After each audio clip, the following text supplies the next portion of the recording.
Hi everybody, welcome back to my channel. This is A Pop of Culture and I am your host, the Esoteric and Facetious. And on A Pop of Culture, which is a video essay podcast, we speak on pop culture, social justice, and the human experience from a Black, bisexual, millennial perspective. Everything, and I mean everything that I say, should be taken with a grain of salt, as I'm simply a college student with access to a recording device and the internet.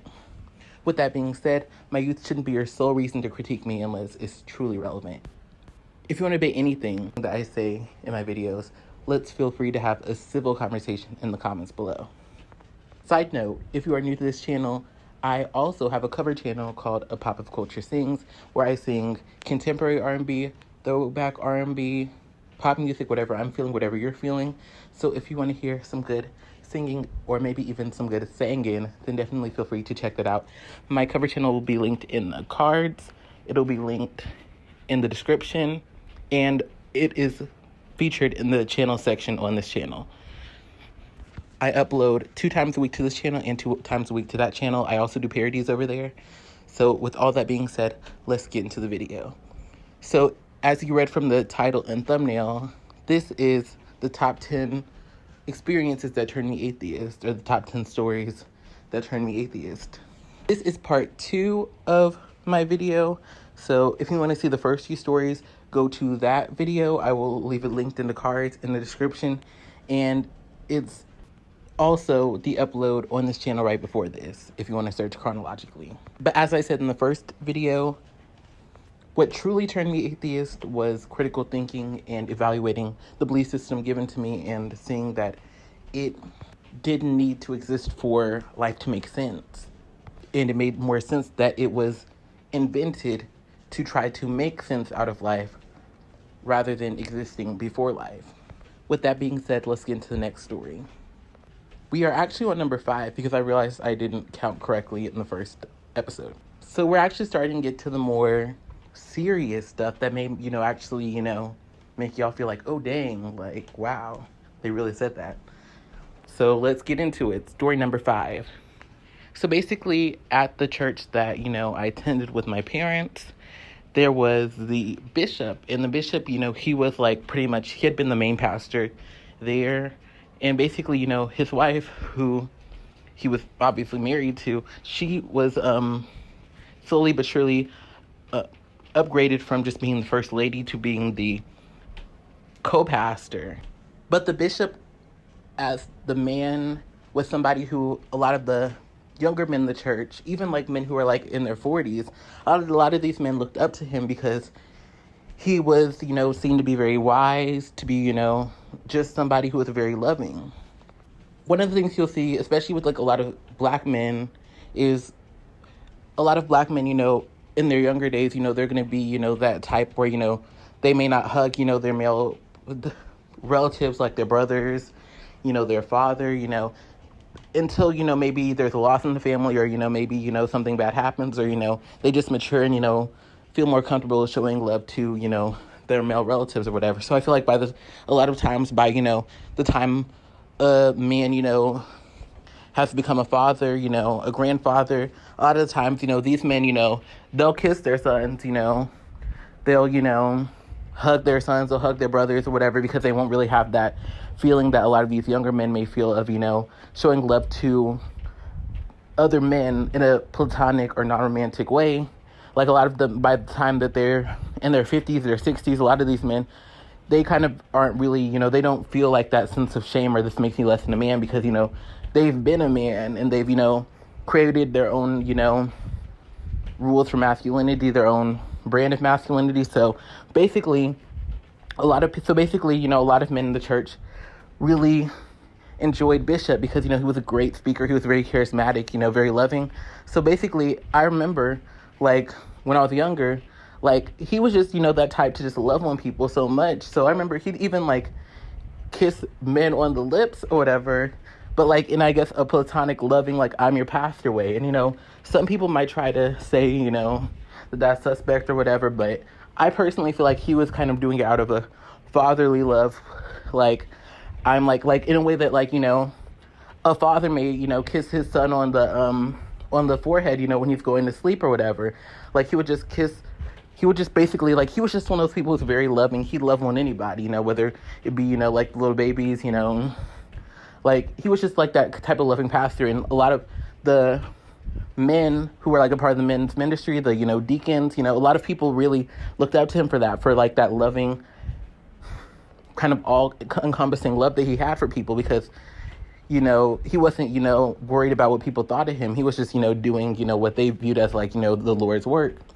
So basically, anyways, unfortunately, Bishop did pass away. And, of course, everyone at the church felt it was sad, because, he was just this really loving, kind man who just, he just made you feel warm whenever you're around him.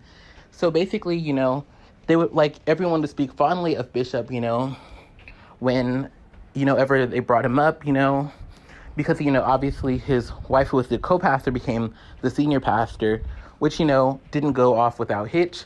But, a lot of people were there. She is a great pastor. She's a great speaker. So, I feel like, people obviously did stand by her, but obviously a lot of people did miss Bishop, because a lot of people, he was that, male connection. I feel like for a lot of these people who are in their, early 50s, late 40s, some of them may have lost their father. They may have, got out of touch with their father. So he's kind of like this father role for a lot of people.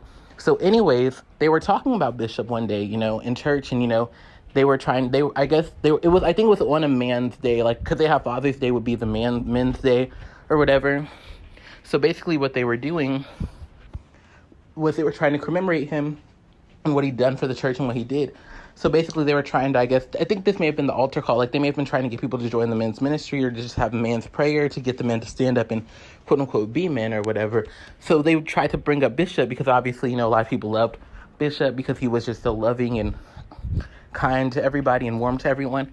So while they're talking about Bishop, they basically say Bishop loved on a man, quote, as much as you can love another man and still be a man.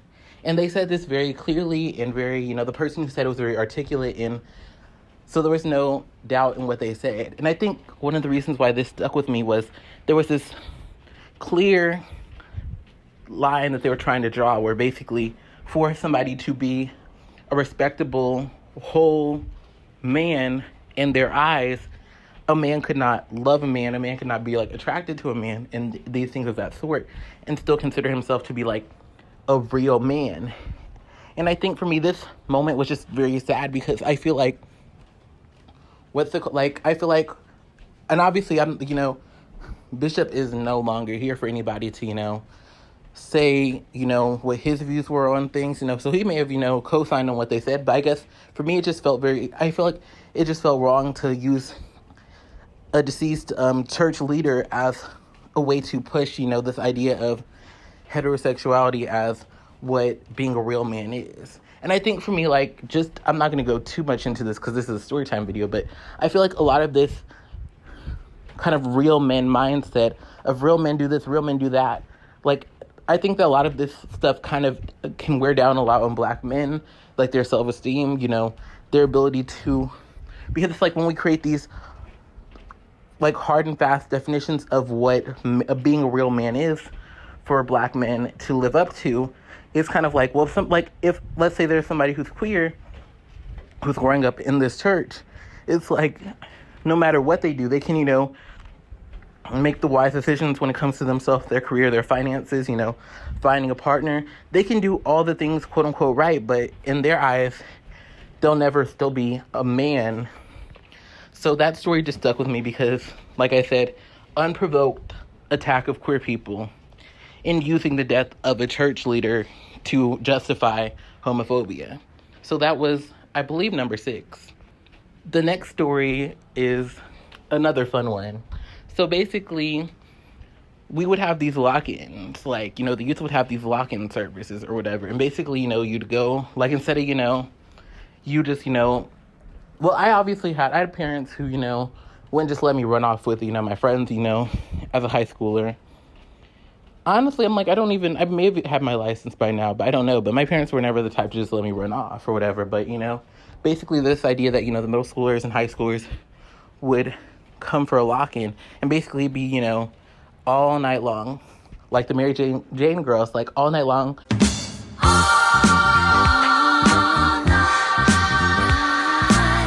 We're going to have, this service where we're going to be praising the Lord and having nonstop activities. We're going to be worshiping at 3 a.m., 4 a.m., and all this type of stuff. And I remember, like I said, I was maybe a sophomore in high school. Like, I was not, like, I feel like now I could pull an all-nighter, with all this crazy college classes and stuff going on. But, like, before then, like, they were wanting us to literally stay up all night long, praising and worshiping and stuff. And it was supposed to be like a wholesome activity, instead of, kids doing God knows what, they're in the church, they're worshiping, they're praising, they're, doing what good Christian children should do. So, me, being a little, Christian teenager, I guess they didn't really fully advertise what it was going to be.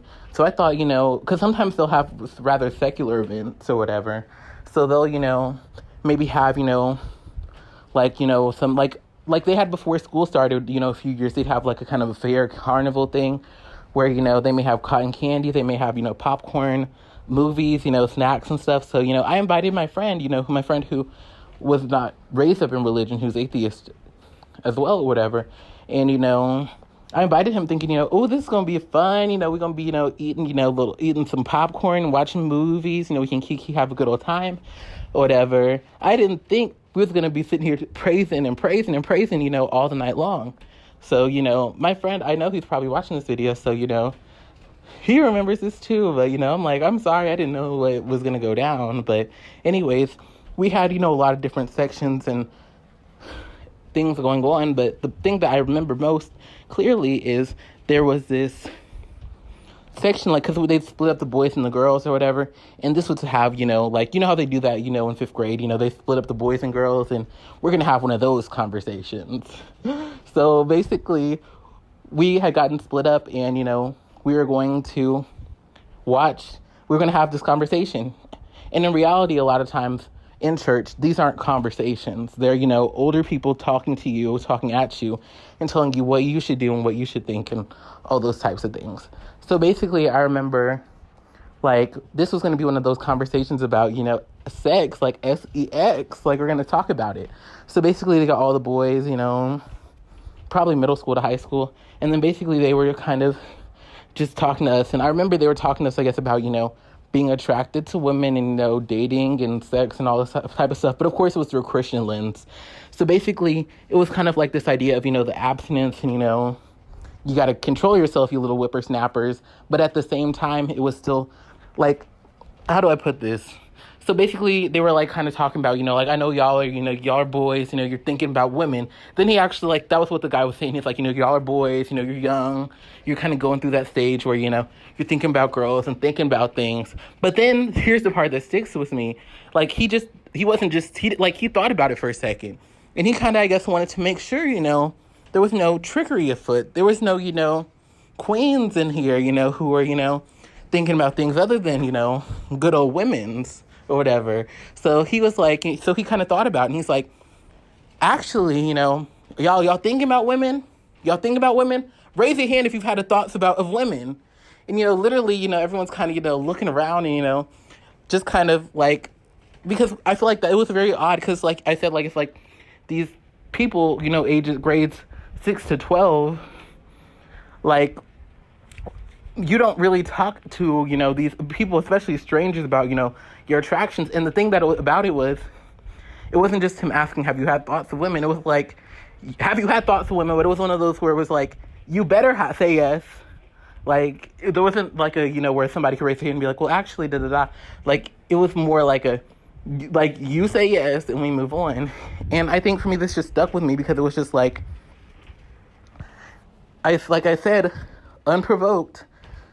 Then this is a thing we see throughout the story. Unprovoked, we see these Christian people who are just kind of trying to force people to go with the flow, to do what they want them to do, say what they want to say. And I just feel like, and I, me and my friend will sometimes bring this up and kind of laugh because it's just like, that just felt so, like, violating because it just kind of felt like you're going to do what we say and you're going to kind of embody what we want you to embody. And what makes it even more cringe is some of these men, their fathers were the ones speaking and stuff. So it's just like, I feel like, I just wonder what kind of conversations that were going on at home and stuff. And just, yeah, that was a crazy experience. Now we move on to our next story, which should be number 3. So basically story number 3 is from this kind of, what would you call it? Like a conference type of thing. It was kind of like a conference, but it was like a one-day thing. But basically, my sister and I were very involved within the church ministry, like the youth ministry or whatever. So, if they had certain things going on, they tap us to do it. So they wanted, me and my sister and some of the other, youth leaders to come to this, thing. It was like this kind of, what would you call it? Like I said, a conference. It was like one night only. You've got one night only. Dream Girls. And basically, what they were going to be doing is, it was called Let's Talk About Sex. Now, my thing is, if you are somebody who is religious or is not religious, one thing I want you to know is if there's ever a religious conversation about talking about sex, 9 times out of 10, it's not really going to be talking about it. It's going to be people talking at you and saying, don't have sex, don't ever do it, don't, no, part 1, Destiny's Child. You saying no. That's what's going to be going on. So basically, what stuck with me was pretty much the end of this ceremony. So basically, after they had all this stuff going on, but what stuck to me, like I said, was the end, because basically there were a few things going on.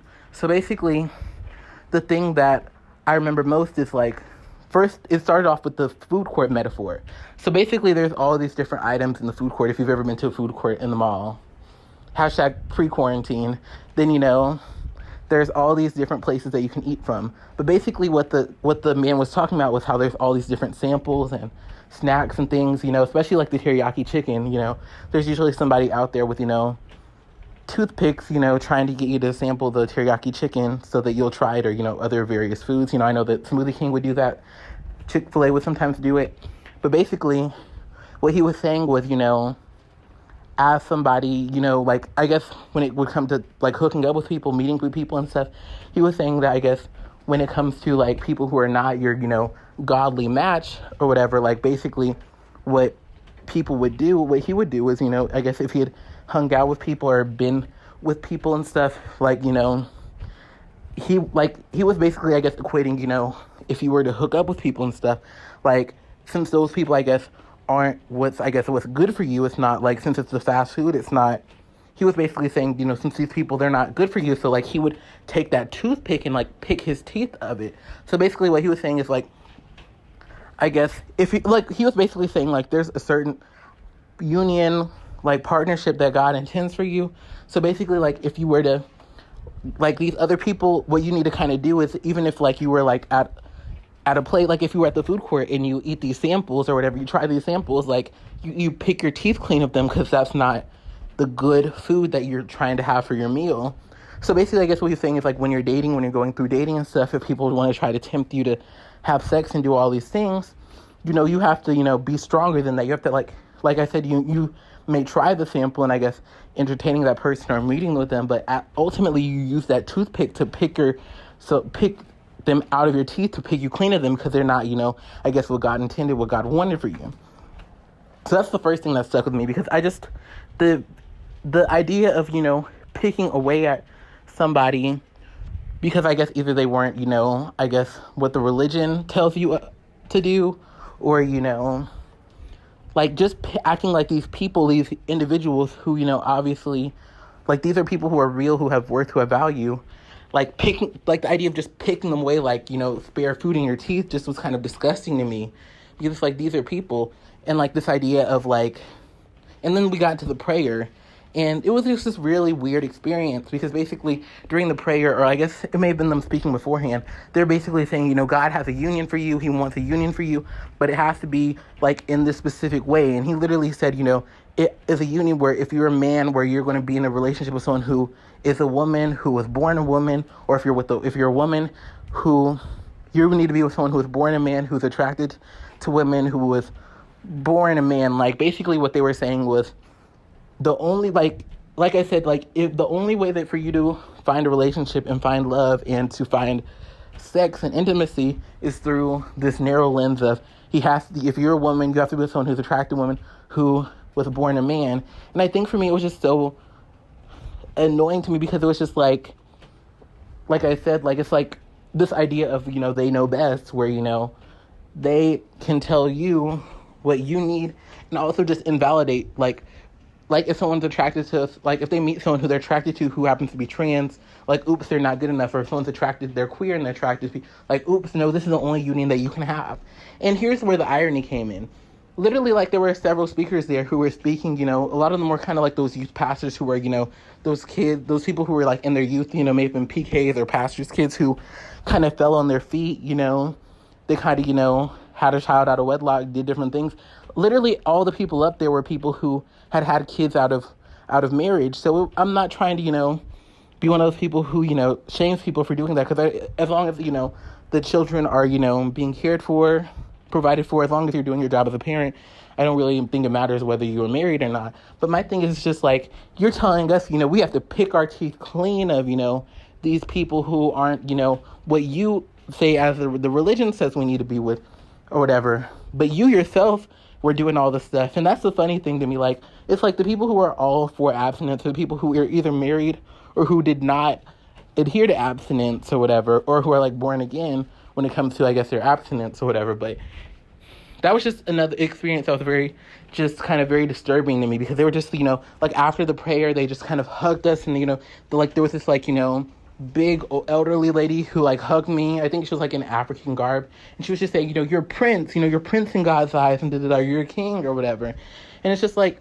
well, I'm a king, but I'm a prince or whatever she called me, but, like, in God's eyes, but only if I adhere to these rules that have been provided to me or whatever, and then I'm a prince, then I'm somebody you can hug and who you can love or whatever, but otherwise, like, and it's just also that kind of thing where it's like, the people that you're talking about is these bad people who, I guess, don't adhere to your rules. Some of the people who you're speaking about in this audience could eventually, or be people who you would pick your teeth out of, because they're pick yourself clean of.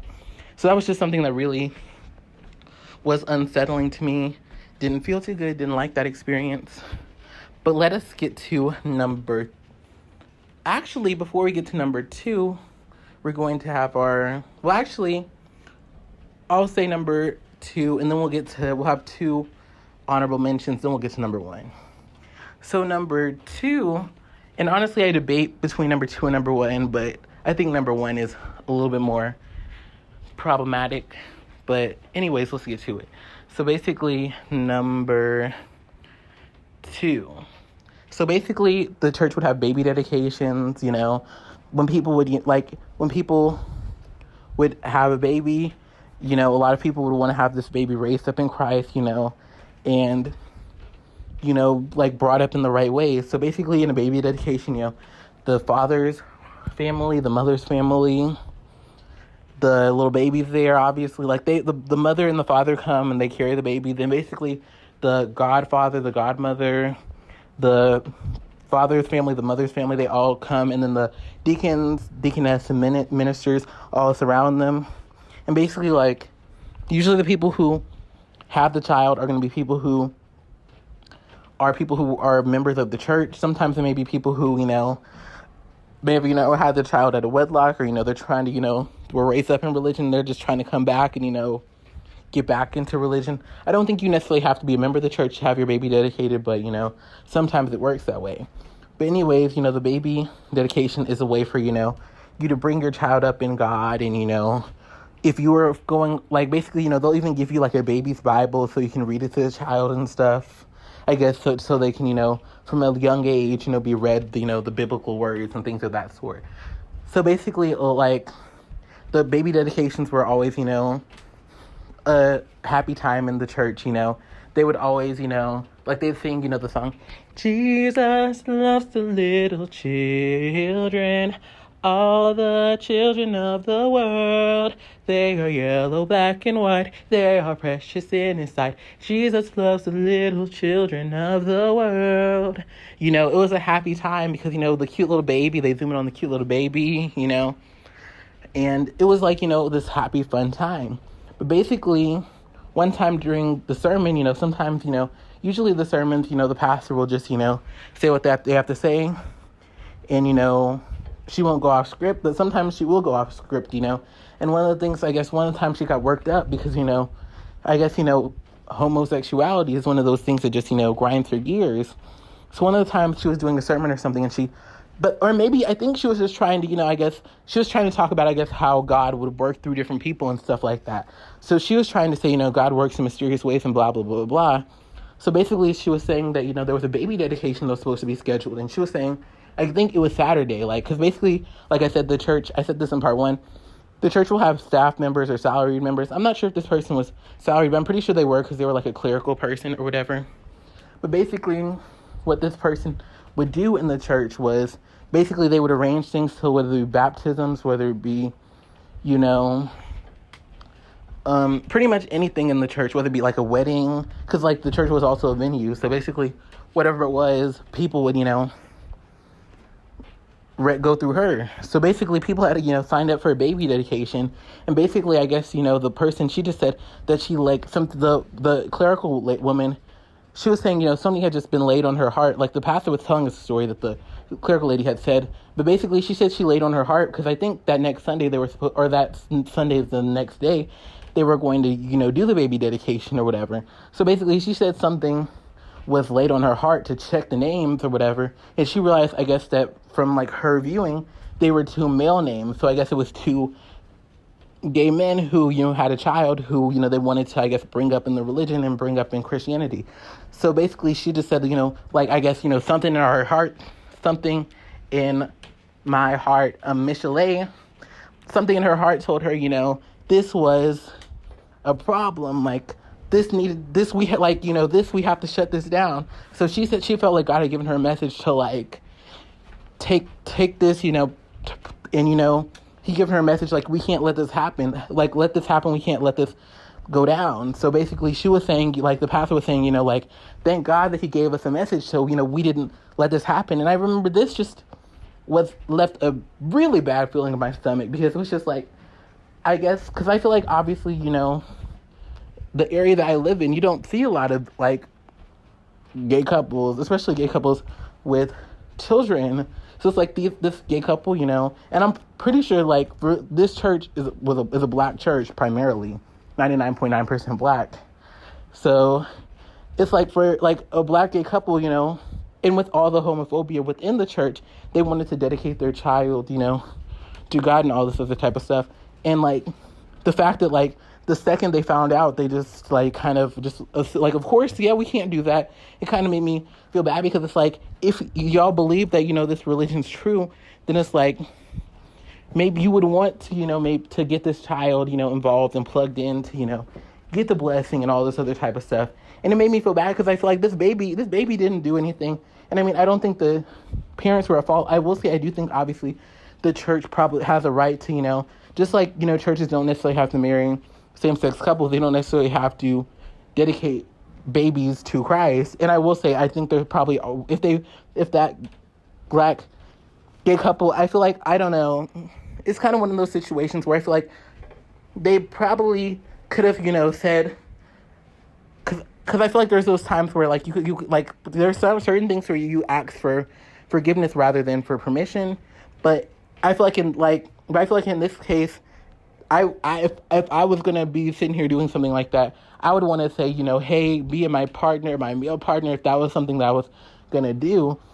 Because I feel that probably hurt those people, but that probably did hurt those people when they found out. But I also feel if they had, if they'd went for more LGBT affirming churches or whatever, then they could have had that same ceremony done and not have had it canceled at the last moment. But I think for me, like I said, it just put a bad feeling in my stomach, a bad taste in my mouth, what have you, because it just felt the way that the way that she described it, how quick they canceled, and it was beyond, there was no way that they were going to do it. It just made me sad because, like I said, it was not only the couple that they were kind of taking the opportunity from, but they were also taking it from that child, But that was number 2. So now we're going to have a few honorable mentions. So honorable mention number 1 would be basically we had a church choir, like I said in an earlier story, that we had a church choir, and we would sing, we had 2 songs every 4th Sunday where we'd sing, we'd sing our little hearts out, do our thing, put our dang down, flip it, reverse it.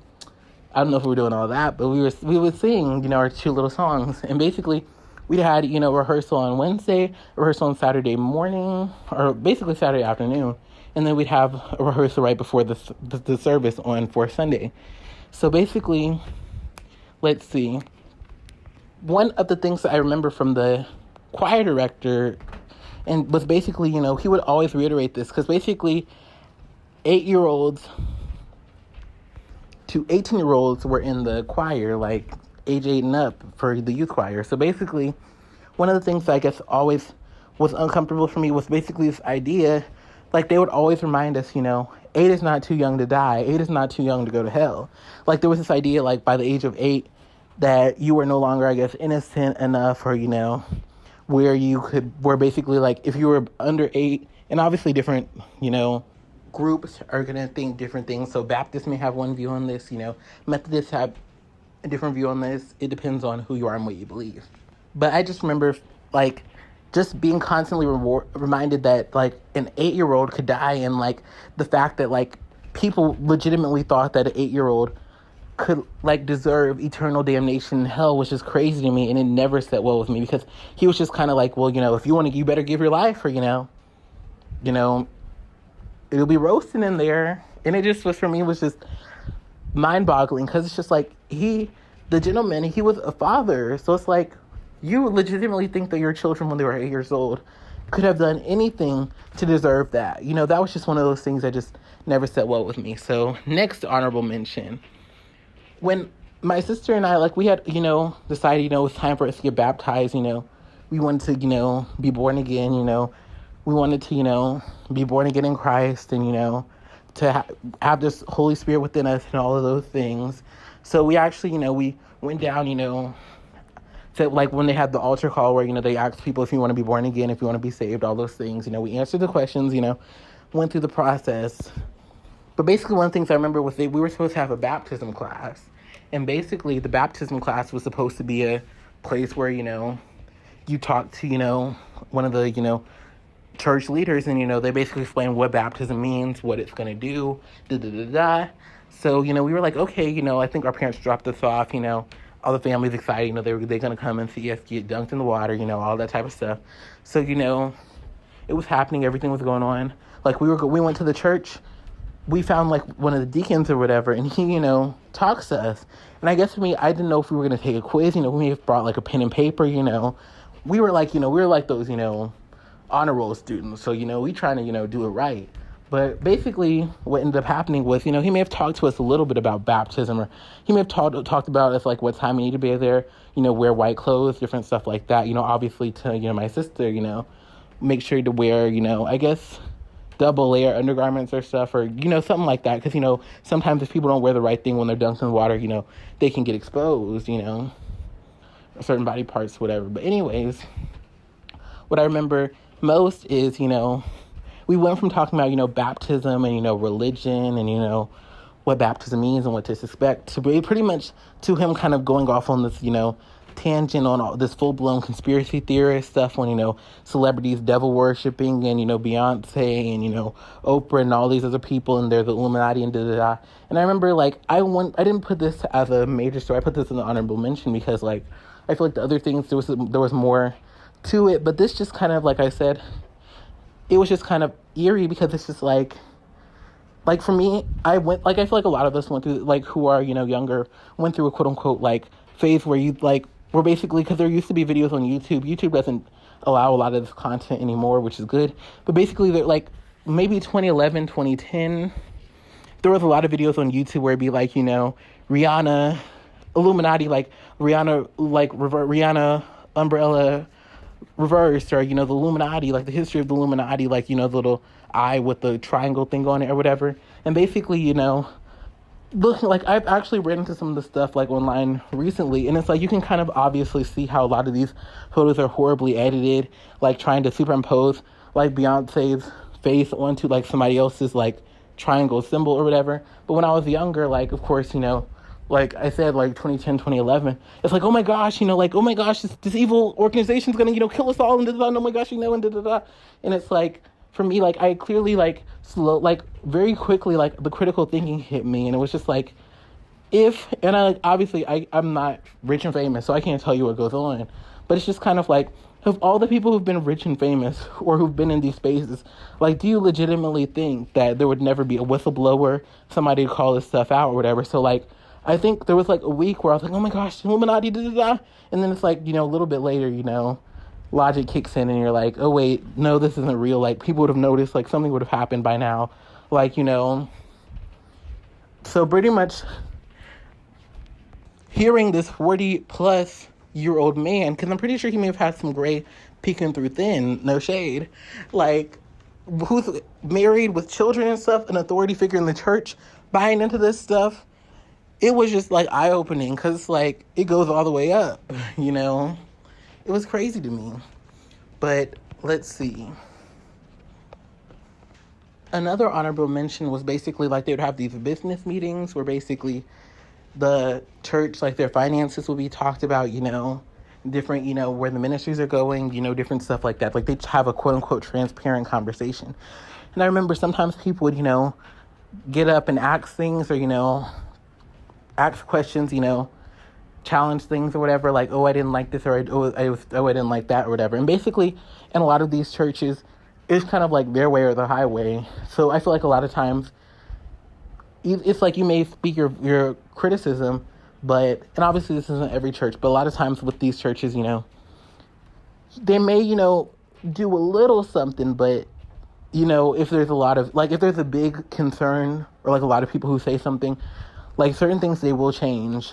Like, one time, there was somebody who, when we were, like, we used to walk around during the offering and stuff, but after, like, somebody's purse got snatched, and, like, someone told them, they stopped doing that, so they will make change. But the thing I noticed was, at the business meetings and stuff, I guess sometimes people come and ask questions or have critiques or things like that.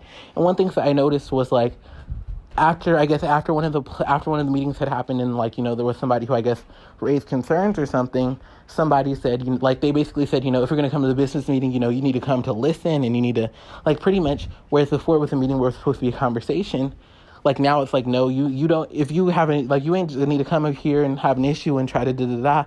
And I think for me, that was another thing that just showed me, like, these people, at least from what I observed, were not people who were really willing to, like, hey, let's have a conversation, let's, try to reach a consensus. It was more of a our way or the highway type of thing.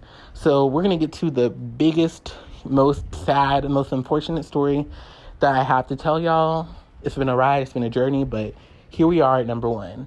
So basically there was two tragedies that happened a certain year I was in high school. And basically there was, like, it was at a local high school where some other people went to. And the first tragedy was basically a lot of the high schools in this area are set up very similarly, like, within this county. And basically what ended up happening was all the gyms are set up where there's the downstairs of the gym where there's actually, like, there's usually 2 gyms, but there's a big main gymnasium where basically we'd have, like, our different school stuff going on. So, like, the first day of school, like, the pep rally and different things like that, we'd have it there. The big basketball games would take place there. So, like, the varsity games. The JV would probably take place in the team one. But basically what would end up happening is with the gym was basically, there was the lower level where they would have games and stuff. And then there was the other level, and basically there was the second floor where basically there's a surrounding gym where basically if you want to go, like, if you were going to get a seat, if you were going to go from, like, the cafeteria to the gym, you go from the cafeteria and you'd be in the second level of the gym. So basically there's a track that runs around the gym. So basically the bleachers could be brought in where basically they'd be flat on the wall and you'd have, like, a whole gym. It would just be the gym and then the track around the gym. So a lot of times in PE and stuff, we'd walk around the track, we'd run around the track, do our thing. But usually we'd be in the small gym during PE or we'd be going around the track. But basically we got news one day, like, because basically there was a local high school, like I said, where a lot of people from my church went to. But basically there were some people at my high school who went to that school. Basically, I don't know if it was midday. I don't know how the news broke. But basically, news broke that a person who'd been very depressed and bullied, like, for whatever reason, something was, like, whatever, demons, things going on in her head, something told her, that, the best thing for her to do was to climb over that barrier, because there's a barrier for the track, like, there's, like, a barrier, like, a thing, like, obviously, to stop you on the edges, because on the two sides there's the bleachers, but on those two sides there's railing. So I guess she was just, like, being bullied so bad, and she just felt so alone, and she felt like nothing was going right in her life. So she climbed over the railing, and she jumped, she fell, and she passed away. And, this, like, several people heard about this news got out, because obviously, like, things like this didn't happen every day in my area. Like, I'd never heard anything like this happen before. And it was just a very devastating story. And even the person from my school who had used to go to the middle school that those people had went to, she was saying how even then, like, in middle school, she had been getting bullied and, picked on. So it was like, this had been going on for years. And obviously, like, if you're somebody who is feeling this way, there is always a light at the end. And that's such a cliche, but definitely seek help. There are resources available. I will try to link some in the description box below. But going back to the story, I remember, like, hearing this news and it just being so sad and stuff.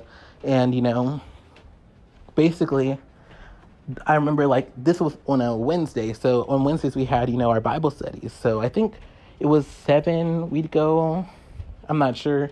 But I think it was 7. But basically, we'd have our, Bible studies, So there'd be, like, the praise and worship, then we'd split up into classes and stuff like that. But basically what I remember is, like, I think before the thing began, like, all the high schoolers were kind of brought in there. Maybe the middle schooler, but I think, no, it was the high schoolers, because it was, like, a serious conversation. But basically they were kind of hinting at, basically they were talking to us or whatever, and I think at first they were trying to hint at at first they just talked on the situation and were saying, hey, we know that, because a lot of people, like I said, were at that school, we're just in the area. So they're like, I know y'all heard about this, it's really sad, like, we're here for you. But then it kind of morphed into something more than just we're here for you. It turned into this idea of, we're here for you, if any of the guys want to talk to, the youth pastor, if any of the women want to talk to, the youth coordinator who was a woman, like, y'all can talk to us about anything, But then here's where it turned ugly. So basically what they were just, like, they said, we're here for you, if you want to talk to So it's like, great. But then basically what they said was, because, you kind of, like it says in the word, that, suicide is a ticket to hell. So, they pretty much were saying, if you're feeling some type of way, if you're feeling upset, if you're feeling down and you're feeling like, there's no point, just like, it's a ticket to hell. So, so talk to us, not because, and, maybe they probably cared, about us as individuals, but it just kind of felt like the concern was that it was a ticket to hell. And I think for me, that's one of the most toxic parts, I think, of religion. There's a lot of toxic parts or problematic parts, but, like, this idea, like, that's the thing, like, this child, I'm like, she may have been 16, she may have been 17, she was a child. And this child's feeling that much in pain, and you're telling me God would send this person to hell, and the fact that they were just, like, a person is a ticket to hell. Like, the fact that, like, I was glad that they wanted to speak to us, but they soiled it by basically making it where this is a ticket to hell, like, basically saying that extremely depressed people who commit suicide, like, it's on them, like, they deserve eternal damnation. And it's like, well, maybe this deity, this God, shouldn't have put them through so much in the first place, because if they know everything, then they know that this person had a breaking point. But that was just, like, the worst experience I had, because it just, like I said, it just, for, like, this young child who clearly was in so much pain, for you to say that like this is a ticket to hell, for you to legitimately think that she deserved hell for what she did, it just turned me all the way off. But this has been a journey. I definitely feel so good after letting this off my chest, So let me know what y'all think. Any stories that y'all have that turned you atheist or just made you question your faith. I'm not here to convert anybody. I'm just here to share my story and talk as a Black atheist, because there's not a lot of us on this platform. My channel is not about atheism. It's just about, like I said, pop culture, social justice, and the human experience. And this is a part of my human experience. So let me know your thoughts. Thanks so much for watching. Love y'all. Bye. But if you enjoyed this episode, and if you enjoyed this story time, then definitely feel free to like, comment, subscribe, and share. And if you're having a good time, and why wouldn't you be having a good time, then feel free to look to your left. There is a playlist of all of my video essay podcasts, so you can catch up if you want to see other ones that I've posted online. And if you look in the center, there's a button where you can subscribe if you haven't had a chance to subscribe. And to your right is a playlist of all of my covers if you want to listen and check those out. Thanks so much for watching. If you want to support me, if you want to support the show, feel free to look at my Cash App. My Cash App is linked below for your convenience. That's all for now. Love y'all. Bye.